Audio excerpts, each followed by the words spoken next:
Anak laki-laki ini memungut sebuah sendok. Setelah membersihkan dengan tangannya, dan memasukkan ke mulutnya. Tapi di sendok itu tidak ada apa-apa. Ternyata dia melihat seorang pria yang sedang minum kopi. Pria ini juga melihatnya, lalu menggunakan sendok mengaduk kopinya. Anak kecil ini pun mengikuti gerakannya. Anak laki-laki berpakaian kotor ini sebenarnya mengalami masalah apa? Saroo terlahir di keluarga miskin. Ayahnya sudah lama meninggal. Mamanya sendirian menghidupi 3 anak. Ayahnya sangat mengerti banyak hal. Bersama mamanya bertanggung jawab menghidupi keluarga. Hari ini, Saroo dan kakaknya menaiki kereta api. Sang kakak panjat ke garasi kereta. Di atas memungut batu bara. Dan memasukkan kantong yang dibawa Saroo. Ternyata mereka mencuri batu bara. Lalu mereka membawa hasil curian ke pasar dan menukarnya dengan susu. Saat itu Saroo mengatakan dia ingin memakan makanan itu. Kakak berkata, tunggu, aku sudah punya uang ya, aku baru belikan. Saroo berkata, tunggu, kita sudah punya uang, kita beli tokonya. Setelah menukar susu, kedua orang pulang ke rumah dengan senang. Keesokannya, kakak bersiap untuk pergi kerja. Saroo ingin ikut. Kakak berkata, kamu terlalu kecil, tidak bisa melakukan apa-apa. Saroo memukul pelan dadanya dan berkata, aku bisa. Kemudian mengangkat sebuah kursi, lalu membawa sepeda. Kakak melihatnya yang bersikeras. Akhirnya pun pergi bersamanya. Keduanya menuju ke stasiun kereta api. Lalu berangkat naik kereta api. Saat sampai di tempat, Saroo karena terlalu ngantuk, dia ketiduran. Kakak meletaknya di sebuah kursi panjang untuk tidur. Dan berkata, tunggu, dia kembali ya.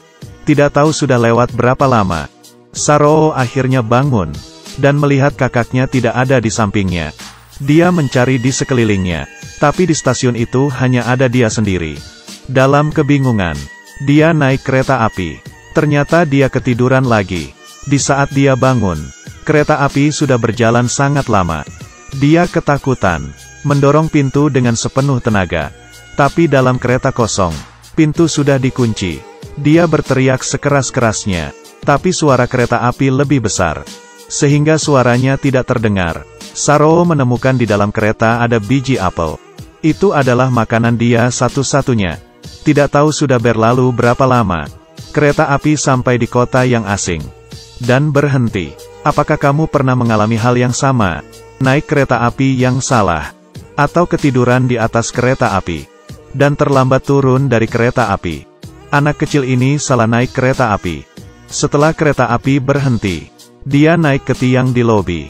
Melihat lingkungan sekitarnya yang asing. Dan meneriaki nama keluarganya. Tapi tidak ada yang respon. Saat itu Saroo lapar dan haus. Di saat minum, melihat pengemis anak kecil, Saroo pun mengikutinya. Dan tiba di suatu lorong. Di sini banyak anak yang kurang lebih seumuran dengannya. Anak kecil yang baik hati memberinya selembar kertas. Lalu tidur bersama dengan anak-anak pengemis lainnya. Tiba-tiba terbangun oleh suara teriakan. Sekelompok preman sedang menangkap beberapa anak kecil ini. Saroo sama sekali tidak melihat ke belakang. Dia terus berlari dari sana. Saat itu muncul sebuah bus. Untungnya Saroo dapat menghindar dengan cepat. Dan berhasil kabur. Hari sudah terang. Saroo berjalan di jalan tanpa arah. Tidak tahu rumahnya di mana. Dia hanya tahu sampai di sini dengan kereta api. Kemudian Saroo berjalan mengikuti rel kereta api pulang ke rumah. Di perjalanan bertemu dengan wanita yang tak dikenal. Kebetulan mengerti bahasa yang diucapkan Saroo. Setelah mengerti dia tersesat. Melihat dia yang kasihan. Dia membawanya pulang ke rumah. Dan memberinya makan. Makanan yang enak. Dan membantunya mandi. Berkata akan ada orang yang membawanya mencari mamanya. Keesokannya, seorang pria yang tak dikenal muncul di depannya. Pria itu memeriksa badan Saroo. Seperti memeriksa suatu barang. Saroo merasakan ada sesuatu yang tidak benar. Sepertinya bertemu dengan penjual manusia. Saroo pun diam-diam kabur. Dia berlari dengan sekuat tenaga. Semakin lari semakin cepat. Atau karena ketakutan. Atau karena kangen dengan mama. Melewati kaburan kali ini, dia sudah sendirian selama 2 bulan. Menjadi seorang pengemis. Tiap hari memungut sampah untuk hidup. Hari ini, Saroo menemukan sebuah sendok di tanah. Lalu membawanya ke bawah jembatan. Saroo duduk di lantai. dan mengeluarkan sendok dari kantong. Tatapannya melihat ke depan, melihat seorang pria di seberang yang sedang minum kopi. Pria itu menggunakan sendok dan meminum kopinya. Saroo mengambil sendok dan meniru gerakannya. Pria yang menyadarinya pun tertawa. Kemudian pria itu menggunakan sendoknya mengaduk kopi. Saroo pun juga menirunya. Tiba-tiba ekspresi pria itu berubah aneh. Saroo mengantarkan titik balik dalam hidupnya. Pria yang baik hati itu membawanya ke kantor polisi. Tapi Saroo terlalu kecil, tidak bisa memberikan informasi yang berguna. Sama sekali tidak bisa membantunya mencari keluarganya. Hanya bisa mengantarnya ke rumah panti asuhan. Di sini dibandingkan kehidupan pengemis sudah jauh lebih baik. Tapi dia kehilangan kebebasan. Suatu hari, pemilik panti asuhan menemui Saroo.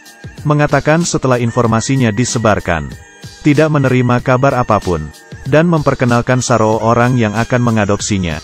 Ini adalah pasangan suami istri dari Australia. Meski Saroo tidak mengerti apa itu artinya adopsi, tapi dia sangat cepat beradaptasi di keluarga kecil ini. Saroo juga mulai mengerti banyak hal. Melihat ibu angkatnya yang sedih, dia bisa pergi membantunya mengelap air mata, memberikannya pelukan yang hangat. 20 tahun kemudian, Saroo sudah tumbuh besar, dan masuk kuliah. Di pertemuan teman pertamanya, tanpa sengaja dia menemui manisan telinga. Dia langsung teringat dengan kenangannya dulu. Dia memberitahu temannya, dia bukan anak tunggal. Dia hilang. Temannya mengatakan dia bisa mencari peta di internet. Setelah itu, di otak Saroo muncul kenangan-kenangannya saat kecil. Melewati beberapa pencarian, dia menemui suatu tempat yang mirip dengan di pikirannya. Setelah memperbesar peta, dia melihat stasiun tempat dia hilang. Ingatan masa kecilnya membawanya, perlahan-lahan mencari rumahnya, hingga menemui posisi rumahnya. Dia memberitahukan situasinya kepada orang tua angkat. Ibu angkat juga berkata ke Saroo, dia yang membesarkannya, tidak berharap anak kecil gak mempunyai rumah. Saroo terharu dengan rasa cinta yang diberikan. Dia semakin menyayangi orang tua angkatnya. Orang tua angkat juga sangat mendukung pilihan Saroo. Dengan cepat dia naik pesawat menuju kampung halamannya. Ingatannya membawanya ke lorong di bawah jembatan, melewati pohon-pohon dan gang, dan sampai di rumah yang dia tinggalkan. Melihat tempat itu dia sangat sedih. Seorang paman setelah mengetahui situasinya, membawanya ke pemilik rumah. Seorang tua berambut putih menghampirinya. Ibunya dengan satu tatapan langsung mengenali Saroo yang hilang sejak 20 tahun yang lalu. Mereka berpelukan erat. Semua orang bertepuk tangan dan bersorak. Kemudian Saroo menelepon orang tua angkatnya, mengatakan dia sudah menemukan ibu kandungnya. Kalian selamanya adalah orang tuaku. Orang tua angkat berlinang air mata kebahagiaan. Kemudian dia mengetahui, kakak yang waktu itu sedang mencarinya meninggal ditabrak kereta api. Ibunya juga percaya bahwa Saroo pasti akan kembali, sehingga tidak akan pindah rumah. Film selesai sampai di sini. Berharap semua anak yang sehat bisa menemani ayah ibunya. Sudah ya, cerita hari ini sampai di sini. Ketemu lagi di